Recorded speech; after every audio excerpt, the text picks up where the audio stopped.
मुझे लगता है हमारी उत्तराखंड की सरकार भी एडिक्ट हो गई है और एडिक्ट इन 2-3 बातों के इर्द-गिर्द घूमता है। एक तो भ्रष्टाचार और एक दुराचार और साथियों नमस्कार। आपने एडिक्शन शब्द तो सुना होगा और हिंदी में अगर उसको मैं सही हूँ तो तलब कह सकते हैं। और इन दोनों का ये दोनों मनुष्य पर प्रभाव करते हैं। एडिक्शन जिस व्यक्ति में एडिक्शन हो जाता है वो एडिक्ट कहलाता है। तलब जिसको हो जाती है वो तलबी कहलाता है। और ये तलब और ये एडिक्शन चाहे वो किसी व्यक्ति में हो, चाहे वो किसी संस्था में हो, ये दोनों ये अति का उदाहरण है कि अति कोई भी चीज़ अति हो जाती है। खास करके नशे में लोग तलबी हो जाते हैं, एडिक्ट हो जाते हैं। इसी प्रकार तमाम बुराइयों में, तमाम ऐब जिनको कहते हैं, ऐब जो ज़्यादा किसी में आ जाते हैं, चाहे वो संस्था में हो, चाहे वो व्यक्ति में हो, वो तलब वाली बात हो जाती है, तलबी हो जाती है वो संस्था या वो व्यक्ति। मुझे लगता है हमारी उत्तराखंड की सरकार भी एडिक्ट हो गई है और एडिक्ट इन 2-3 बातों के इर्द-गिर्द घूमता है। एक तो भ्रष्टाचार और एक दुराचार और वो सब बातें जो लोकतंत्र में लोग उम्मीद नहीं करते हैं कि एक चुनी हुई सरकार ऐसा करे, उन सब बातों की, उन सब ऐबों की हमारी सरकार एडिक्ट हो चुकी है, तलबी हो चुकी है। मैं ये उदाहरण इसलिए दे रहा हूँ कि अभी प्रदेश भर में अंकिता भंडारी हत्याकांड पूरे लोगों के जेहन में गूंज रहा है और लोग ये मान बैठे हैं, तमाम प्रदेश के लोग ये मान बैठे हैं कि निश्चित रूप में कोई ना कोई वीआईपी है जिसको सरकार बचाना चाहती है। लोग ये चाहते हैं कि वो कितना ही बड़ा क्यों ना हो वो वीआईपी, उसको बेनकाब किया जाए और उसको कानून के दायरे में लाकर जो भी सजा कानून में प्रावधानित है वो सजा के अंतर्गत उसको लाया जाए।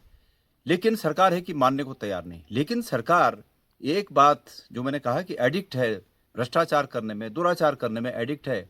ये इस अपने एडिक्शन के चलते इस आपदा में, इस अंकिता भंडारी केस में उपजी सरकारी और सामाजिक आपदा में अपने लिए भ्रष्टाचार का अवसर ढूंढ रही है। और वो अवसर इस प्रकार है कि आपको पता होगा अभी 6 महीने पहले हरिद्वार नगर निगम में 3 अधिकारियों को सस्पेंड किया गया। वो 3 अधिकारी वो थे जिन्होंने 15 करोड़ की जमीन को 57 करोड़ या 55 करोड़ 57 करोड़ में खरीदा और सरकार ने ये पाया कि प्रथम दृष्टया ये मामला जो है गड़बड़ है, गलत है और तत्काल अपनी खाल बचाने के लिए 3 अधिकारियों को सस्पेंड कर दिया।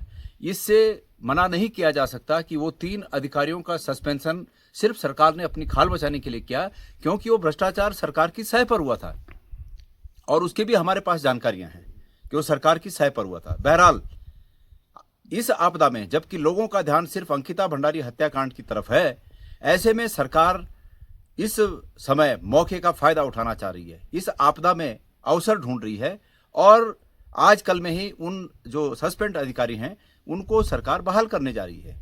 मेरा ये कहना है कि सरकार बहाल करने से पहले इस प्रदेश की जनता को ये बताए कि क्या वो 15 करोड़ की जमीन 57 करोड़ को खरीदने का जो मामला था, जो भ्रष्टाचार था, क्या वो सही था? और अगर सही था तो क्या सरकार ने उसको माफ कर दिया या वो था ही नहीं? जो भी है, सरकार अगर उन्हें बहाल कर रही है तो सरकार को इस पर स्पष्टीकरण देना चाहिए। इसका मतलब यही था कि सरकार ने उस समय तात्कालिक रूप में लोगों की नाराजगी को शांत करने के लिए, लोगों के जेहन में इस बात को घर न कर जाए, ये बात कि सरकार ने भ्रष्टाचार किया, इस बात को साइड लाइन करने के लिए उस समय तो सस्पेंड कर दिया। लेकिन उसके बाद अभी इस आपदा के दौर में अवसर ढूंढ, सामाजिक और राजनीतिक आपदा के दौर में अवसर ढूंढकर उनको बहाल करने का सरकार काम कर रही है। दूसरा, शिक्षा स्वास्थ्य मंत्री और सहकारिता मंत्री इस आपदा में एक अपने लिए और अवसर ढूंढ रहे हैं और वो अवसर यह है कि वो अपने विभागों में करीब 1000 लोगों को विभिन्न विभागों में विभिन्न माध्यमों से, जो कि आजकल प्रचलित है कि सरकार करती है कि सीधे सीधे संविदा पे नहीं लगाती है लोगों को, किसी कंपनी को ठेका दे दिया, किसी कंपनी के माध्यम से लगा दिया और कंपनी वालों से जो जिनको लगा रही है उनको भी पूरा तनख्वाह नहीं देना है और कंपनी वालों से अपने हितों की साधना करनी है। तो धन सिंह रावत जी इस आपदा को इस रूप में देख रहे हैं कि वो इस समय, इस 2-4-6 दिन में, जबकि ये मामला बहुत तेजी से तूल पकड़ा हुआ है, कैसे अपने विभागों में 1000-1500 लोगों को एडजस्ट कर सकें उनके सभी विभागों में।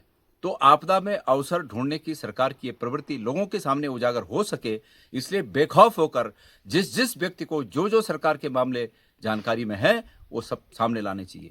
मैं सरकार से ये चाहता हूँ कि सरकार आपदा में इस अवसर को ढूंढने की अपनी प्रवृत्ति में बदलाव करे, लोगों के हित में काम करे।